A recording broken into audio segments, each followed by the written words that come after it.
దురదృష్టం మనల్ని వెంటాడుతున్నప్పుడు, ప్రతికూల శక్తులన్నీ విజృంభించి మనల్ని చుట్టుముట్టినప్పుడు వటుక భైరవుణ్ణి శరణు వేడితే ఆయన రక్షణ మనకు లభిస్తుంది.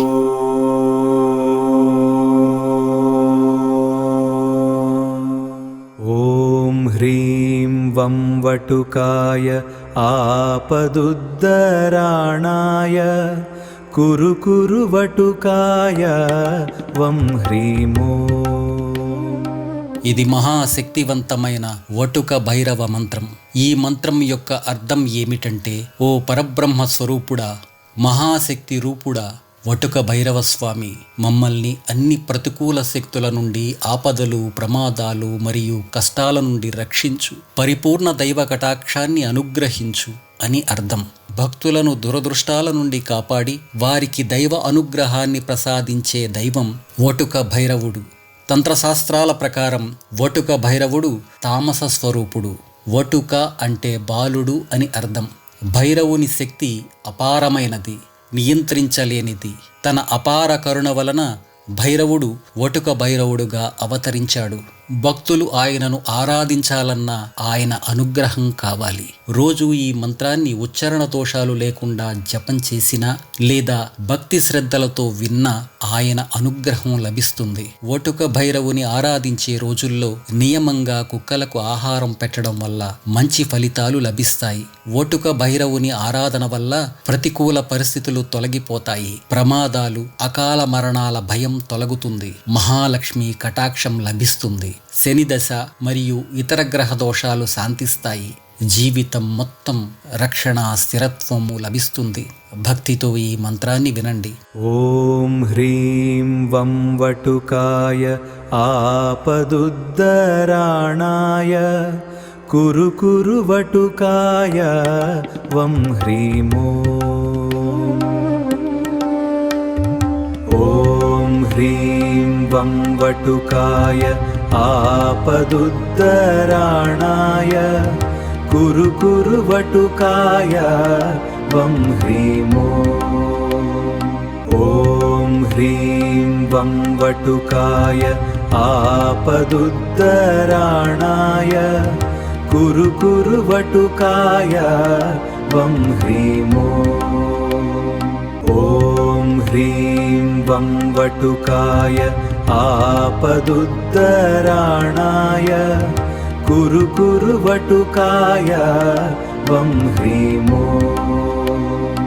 ఓం హ్రీం వం వటుకాయ ఆపదుద్దరాణాయ కురు కురు వటుకాయ వం హ్రీమో. ఓం హ్రీం వం వటుకాయ ఆపదుద్దరాణాయ కురు కురు వటుకాయ వం హ్రీమో. ఓం హ్రీం వం వటుకాయ ఆపదుద్దరాణాయ కురు కురు వటుకాయ వం హ్రీమో. ఓం హ్రీం వం వటుకాయ ఆపదుద్దరాణాయ కురు కురు వటుకాయ వం హ్రీమో. ఓం హ్రీం వం వటుకాయ ఆపదుద్దరాణాయ కురు కురు వటుకాయ వం హ్రీమో. ఓం హ్రీం వం వటుకాయ ఆపదుద్దరాణాయ కురు కురు వటుకాయ వం హ్రీమో. ఓం హ్రీం వం వటుకాయ ఆపదుద్దరాణాయ కురు కురు వటుకాయ వం హ్రీమో. ఓం హ్రీం వం వటుకాయ ఆపదుద్దరాణాయ కురు కురు వటుకాయ వం హ్రీమో. ఓం హ్రీం వం వటుకాయ ఆపదుద్దరాణాయ కురు కురు వటుకాయ వం హ్రీమో. ह्रीं वं वटुकाय आपदुत्तराणाय कुरु कुरु वटुकाय वं ह्रीं ॐ ह्रीं वं वटुकाय आपदुत्तराणाय कुरु कुरु वटुकाय वं ह्रीं ॐ ह्रीं वं वटुकाय आपदुत्तराणाय कुरु कुरु वटुकाय वं ह्रीं ॐ ह्रीं वं वटुकाय आपदुत्तराणाय कुरु कुरु वटुकाय वं ह्रीं ॐ ह्रीं वं वटुकाय आपदुत्तराणाय कुरु कुरु वटुकाय वं ह्रीं ॐ ह्रीं वं वटुकाय आपदुत्तराणाय कुरु कुरु वटुकाय वं ह्रीं ॐ ह्रीं वं वटुकाय आपदुत्तराणाय कुरु कुरु वटुकाय वं ह्रीं ॐ ह्रीं वं वटुकाय आपदुत्तराणाय कुरु कुरु वटुकाय वं ह्रीं ॐ ह्रीं वं वटुकाय आपदुत्तराणाय कुरु कुरु वटुकाय वं ह्रीं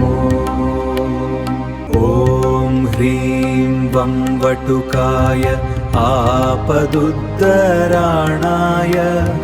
कुरु कुरु वटुकाय वं ह्रीं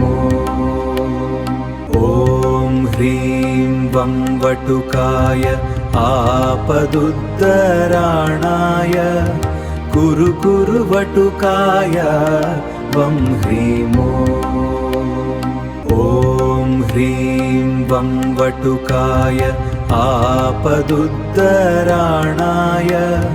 कुरु कुरु वटुकाय वं ह्रीं ॐ ह्रीं वं वटुकाय आपदुत्तराणाय